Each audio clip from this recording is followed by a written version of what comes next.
Ellie, what's our topic today? Our topic is networking. And what do you want to talk about with networking? We've kind of discussed it before, but I just wanted to discuss it after doing it more months in.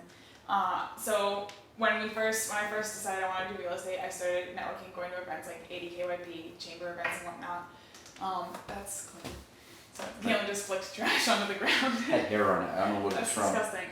Anyway, so I'm not a super extroverted person. I get pretty self-conscious about networking with strangers, and especially when you first start networking, you don't know really anyone at the events. I mean, now it's a lot easier because I go in and I can recognize at least 5 people.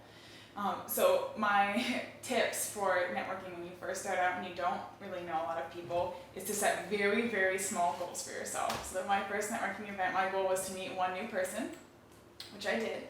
And then my second networking event, as you can see, will be 2 people. And now I'm gathered up to where I've stopped counting how many new people I want to meet. But it's just setting little goals to try and meet people, and also just realizing that you are also a new person to these people. And so it kind of makes it less scary because they're almost experiencing the same thing you are when you're talking to them. It's just novelty.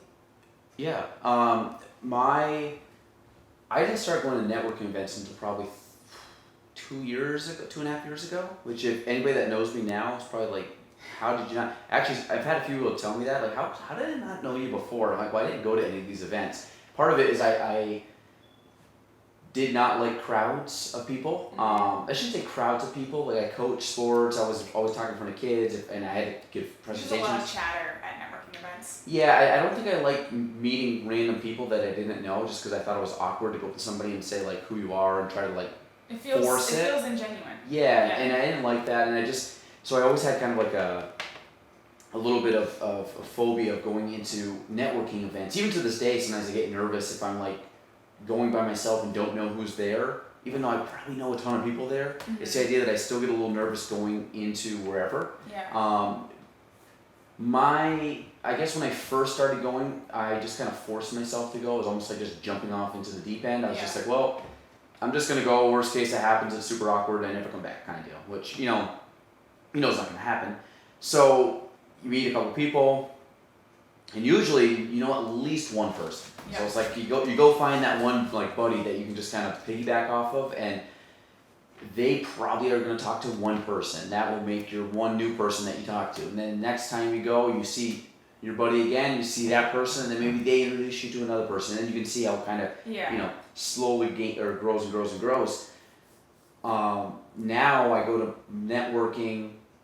Adirondack Young Professionals, easy. I know 90% of the people there, and I have actually like 90% of those people are either I consider very close friends or at least close enough where I can talk to one-on-one without even having to feel awkward. Like besties with the president.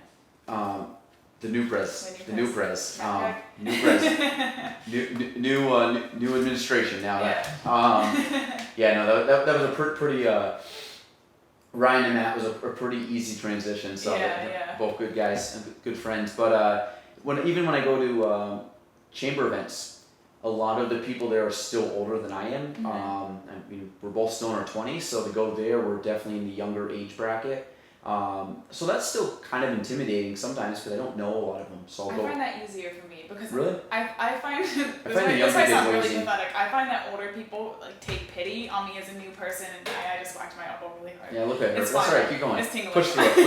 Push through the pain. But I find that I get along really well with older people, probably because my other job I work with a lot of older folks, and I find that a lot of the times I get a lot of good advice from them that younger people might not otherwise know, and they also tend to give me more leniency, I think, for being kind of awkward and new or making mistakes because they've been through it all. Well, they have nothing to prove at that point. So I find I get a lot more genuine conversation a lot of the times out of older people, where us young folks are kind of like, I've got to get out, I got to meet people, and I got to network, and older people are just kind of like, I'm just here for the free beer. Yeah, I've been here for 30 years, seeing the same people. I 100% agree. I think that the awkwardness is that I don't know them that well, so to like roll up on somebody, I think this just goes back to how it was in the beginning. I don't like to talk to people with the idea that I expect them to like be a networking thing. I'm the worst person at networking, which is actually maybe pretty good at networking in the the sense that I never even say what I do. Yeah. Ever. Yeah. I go up and somebody will be like, hey, what's your name? Like, hey, Galen, you know, Yeah. Galen Trombley, and then I'll be like, hey, what do you do for whatever? And they'll start talking. And then all of a sudden someone will come and we'll be on a tangent, and unless they ask me what I do, I will not say that I'm, you know, Galen Trombley with Kavanaugh Realty. I don't know why, but I just find that I try to go and meet people and just like shoot the shit with people that I know versus trying to go and force myself and be. It's more fun to have Yeah. Well, the other thing too is I find that you get the leverage in that situation. Meaning, if you go in and just prove yourself as like a good person that someone would like, and don't ask them or expect that you're going to get some type of referral from them or them to use you for all their real estate needs, what happens is they sometimes will allow you to be the person that helps them out because like, hey, you seem like a laid back guy, I like you, and don't you sell real estate? I'm like, yeah. I'm like, oh, actually we're looking to buy a home. Great. Like, that happens a lot of times, you know, and it's not forced, it's very genuine because they're coming to me at that point wanting to use me versus me trying to sell myself to say, I'm really good, look at me, you can use me. Yeah. I'm just like, that's what we do all this stuff for. Like, why are we doing a podcast? Is to push our, you know, to show people or to talk about something, not expecting anybody that listens to this ever to use us, but it's the idea that, hey, we're going to give you information, we're going to give you our thoughts, we're both in the industry, here's our take on networking, because maybe a new kid's listening to this, and has never been to a networking event, and they're like, oh, that sounds like a really good, you know, maybe a good idea, and I mean, I guarantee you'll agree with me on this. I mean, networking is so important, and especially where we live, in a very community-centric county or location where you will know a lot of people, and probably everybody you know knows somebody that you know, kind of deal, and you know, the degrees of separation in the North Country are very small. But with that being said, going to networking events for anybody, you do not have to be in sales, you don't have to be in anything. We have people that, like 80KYP, that are teachers that... You can just go just to meet people your age.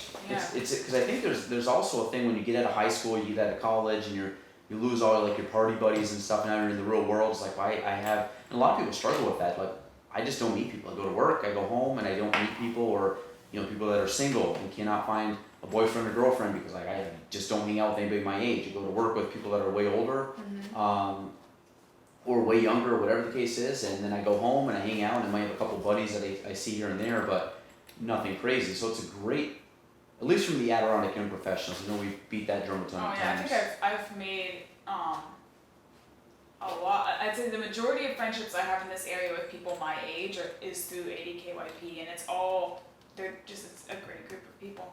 Well, like you and I. Yeah.